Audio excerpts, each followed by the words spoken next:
show you how to record the actions for automations in the Excel app. First, we have to open up the app, and here it opens up like this.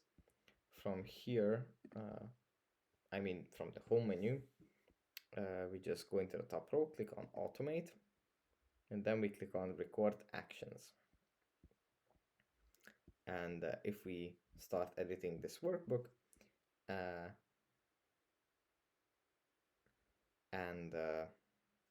as we edit the workbook, it is going to be saved as a script that we can use and reuse and create an automation out of it.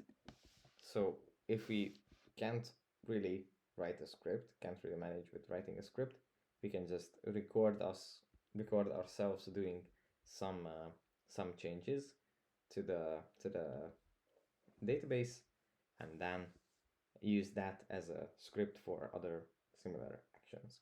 That's it for this video. I hope it was helpful for you guys, and I'll see you in the next one. Bye.